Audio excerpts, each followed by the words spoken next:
સુરેન્દ્રનગરના ત્રિનેશ્વર મહાદેવની વિશેષ પૂજા કરી તરણેતરનો ભાતીગઢ લોકમેળો ખુલ્લો મૂકવામાં આવ્યો। તરણેતરના મેળામાં યોજાતા ગ્રામીણ ઓલિમ્પિકનું પણ મહત્વ છે। તેના અંતર્ગત મેળામાં વિવિધ વયજૂથના શાળાના બાળકો માટે 100 મીટર, 200 મીટર, 800 મીટર દોડ, લાંબી કૂદ, દોડાકૂદ અને લંગડી જેવી રમતોનું આયોજન પણ કરવામાં આવ્યું છે। સુરેન્દ્રનગર જિલ્લા પંચાયત દ્વારા તરણેતરમાં પશુ પ્રદર્શન અને હરીફાઈનું પણ આયોજન કરવામાં આવે છે, જેમાં ગીર અને કાંકરેજ વર્ગની ગાય, જાફરાબાદી અને બન્ની જાતિની ભેંસ વગેરેનું પ્રદર્શન કરવામાં આવે છે અને સારી ઓલાદોના પશુ માટે સ્પર્ધા પણ યોજવામાં આવે છે। વિજેતા પશુને પુરસ્કાર અને પ્રમાણપત્ર આપવામાં આવે છે। લોકવાયકા મુજબ દ્રૌપદી સ્વયંવર સમયે તરણેતર સ્થિત ત્રિનેશ્વર મહાદેવ મંદિરના પ્રાંગણમાં અર્જુને જલકુંડમાં માત્ર માછલીનું પ્રતિબિંબ જોઈને મત્સ્યવેદ કર્યો હતો અને દ્રૌપદી સાથે વિવાહ કર્યા હતા। તેથી આ ભૂમિને પાંચાળ ભૂમિ તરીકે પણ ઓળખવામાં આવે છે। આ જલકુંડમાં સ્નાન કરવાનું પણ ધાર્મિક મહત્વ રહેલું છે।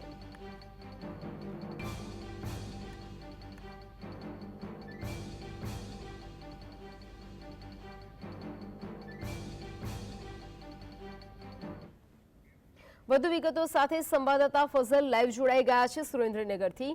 ફઝલ, તમામ તૈયારીઓ પૂર્ણ અને આજથી લોકમેળો શરૂ થઈ ગયો છે। કેવી તૈયારીઓ જોવા મળી રહી છે? લોકોમાં કેવો ઉત્સાહ જોવા મળી રહ્યો છે? ખાસ કરીને સુરેન્દ્રનગર જિલ્લાનો સૌથી પૌરાણિક ગણાતો તરણેતરનો લોકમેળો આજે ખુલ્લો મુકાયો છે। આમ તો ગુજરાત રાજ્યમાં સૌરાષ્ટ્ર પ્રદેશ હોય તે લોકમેળા માટે જાણીતો પ્રદેશ ગણવામાં આવી રહ્યો છે અને સૌરાષ્ટ્રનો સૌથી જૂનો મેળો ગણાતો હોય છે તે તરણેતરનો મેળો છે। કારણ કે ઋષિઓ આ મેળો યોજતા હતા તે પણ પરંપરા આજે પણ યથાવત છે। ત્યારે તરણેતર ખાતે આજે સુરેન્દ્રનગર જિલ્લા કલેક્ટર અને સ્થાનિક ધારાસભ્ય શામજી ચૌહાણ દ્વારા લોકમેળો ખુલ્લો મૂકવામાં આવ્યો છે। વહેલી સવારથી ગુજરાતભરમાંથી મેળો માણવા માટે સહેલાણીઓ આ મેળામાં આવી રહ્યા છે।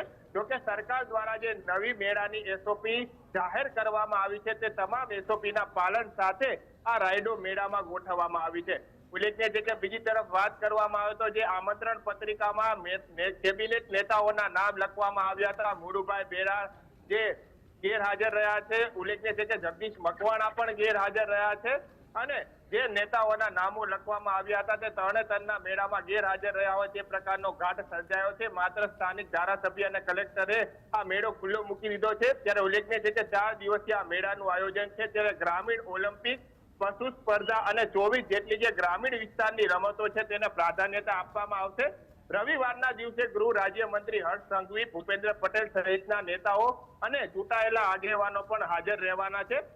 મેળાને લઈ ઉત્સાહ સાતમા આસમાને જોવા મળી રહ્યો છે। તમામ રાઇડો અને તમામ જે મેળાની સાંસ્કૃતિક પરંપરાગત રીતે જે મેળો યોજવામાં આવેલો છે તે સંસ્કૃતિના દર્શન કરાવતી વિવિધ પ્રકારની ટેબલો છે તે પણ મેળામાં ખુલ્લી મૂકી દેવામાં આવી છે। વહેલી સવારથી લોકો મેળામાં આવી રહ્યા છે।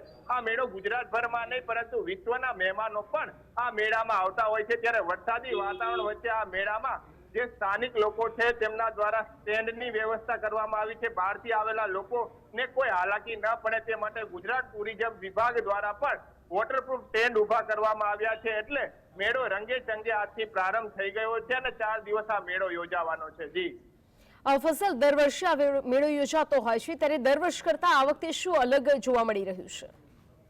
ખાસ કરીને દર વખતે કરતા આ વખતે અલગતાની વાત કરવામાં આવે તો 24 જેટલી ગ્રામીણ ઓલિમ્પિકોનું આ મેળામાં આયોજન કરવામાં આવ્યું છે। દર વખતે ફક્ત ને ફક્ત લંગડી અને દોયડાકૂદ જેવી હરીફાઈઓ યોજવામાં આવતી હોય છે, પરંતુ આ વખતે લાડવા ખાવા તેમજ જે ભોજન સમારંભ છે તેવી દોડ, 200 મીટરની દોડ, 400 મીટરની દોડ, 600 મીટરની દોડ વિવિધ પ્રકારની વ્યવસ્થાઓ છે તે મેળામાં ઉપલબ્ધ કરવામાં આવી છે। ગ્રામીણ ઓલિમ્પિકનું આયોજન ઉપરાંત 24 જેટલી જે ગ્રામીણ વિસ્તારોમાં રમાતી રમતો છે તેનું પણ આયોજન કરવામાં આવ્યું છે। તે આ વખતેની મેળાની સૌથી મોટી વિશેષતા છે। જી ફસલ, જોડાઈ સમગ્ર માહિતી આપવા બદલ આપનો આભાર।